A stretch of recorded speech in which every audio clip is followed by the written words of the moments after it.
Hey guys, welcome to my channel Linux King. My name is Salman Francis, and today's video is going to be a fun video because we will be protecting our remote machine with Google Authenticator.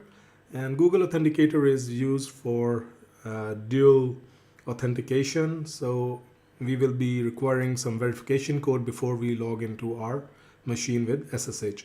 Please remember that I'm using CentOS 8 machine for our remote machine, and local machine is going to be Linux Mint.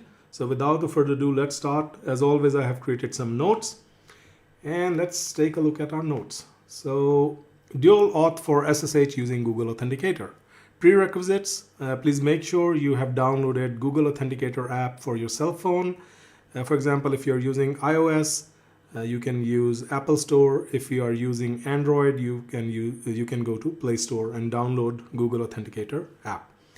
Also, make sure you have EPEL repository installed in your CentOS 8 remote machine. So in this demo, we are going to use T-Rex, and make sure that yum-y install EPEL-release. Okay, so we already have that. Also, make sure that in our SSH configuration file, we have challenge response authentication set to yes. So these are some prerequisites. Okay, and also please note, for this demo, I have enabled permit root login because I'll be using root to log into this remote system. However, you can disable it and use it for a normal non-root user as well. Okay, going out of the system. Now, what is next? We need to make sure that we update the system. So let's update yum-y update. Okay, good. Our system is updated. Then we need QREN code.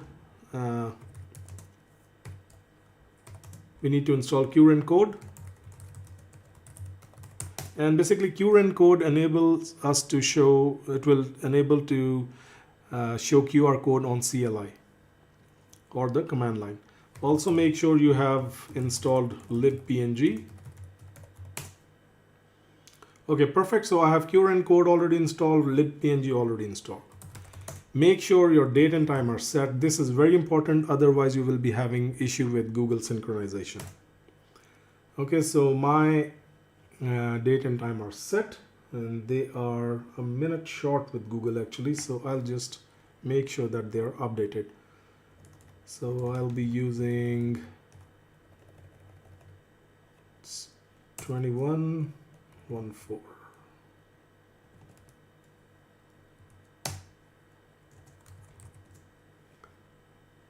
Okay, what next? We need to make sure that, okay, time and date are set. Now we will be installing our Google Authenticator. Yum-y install Google-Authenticator.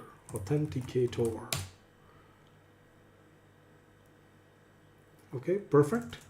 Now we can go to our lib64 security, and over here, let me clear the screen. You can see that pam_google-authenticator.so is here. Just copy it, and we will go to etc ssh, pam.d sshd, and on the very first line we will write auth required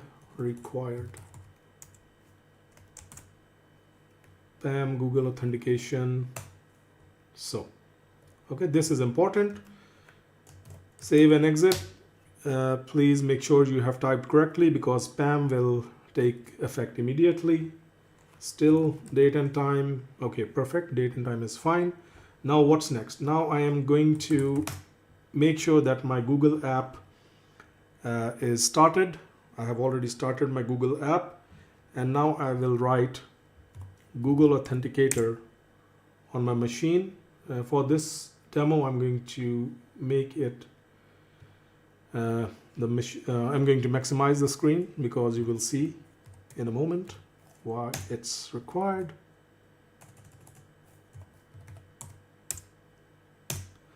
Do you want authentication token to be time-based? Yes. And now you can see the QR code on our CLI. And now I'm going to add it, scan the QR code, and you just heard the beep. So I've added it successfully.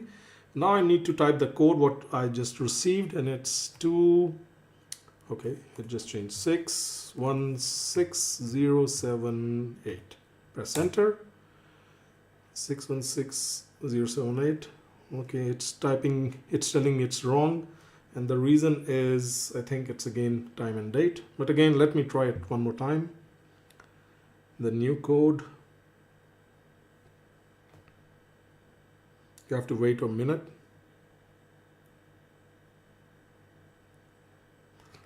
Seven 36019. Okay, so it's telling me it's wrong code. That's why I need to make sure that date and time is properly set. Date, I think it's, again, I need to set up the date and time. So let's try it.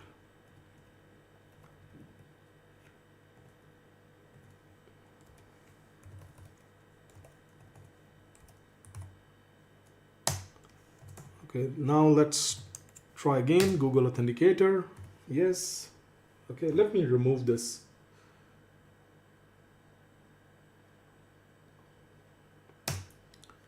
Okay, scanning again. Okay, scanned. Let's type the code this time. It's 106123. Perfect. Now we were successful. And do you want me to update your? Yes, sure.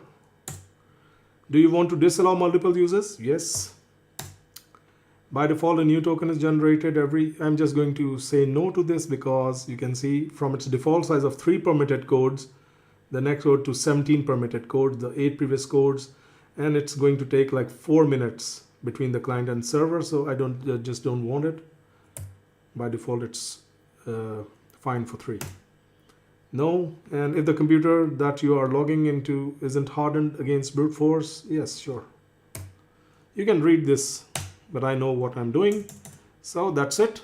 Now let's log into our remote machine from our local machine, which is Linux Mint. So you can see this cat etc os release. This is our CentOS 8 machine. And now I'm going to log into T-Rex, which has IP address of 150 from my local machine. Okay, no, this is Kali.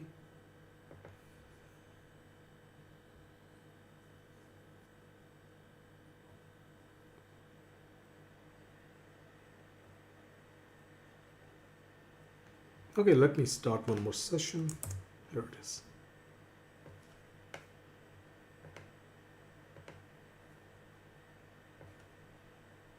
And you can see that this is our local machine, and it's Linux Mint.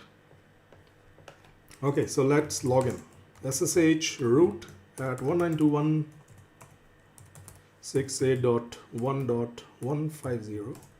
Perfect. It's asking for the verification code, and from my Google app I can see the verification code is 241095. Now it will ask me for the password, and perfect. We are into our T-Rex machine. Let me exit and try again. Again, it's asking for the verification code. Let me add, like this time I'm going to give it a wrong code, 1 2 3 4 5 6 7, and you can see that it just took me to the password screen. However, if I give it the correct password, it's not going to let me in. So perfect, guys. This was a fun video, and I hope you have enjoyed it and learned something new. Please do subscribe to my YouTube channel, like me on Facebook, join our Facebook group, it's LZH Project, and also like me on Twitter and Instagram. All my accounts are Linux King 77. Thank you and goodbye.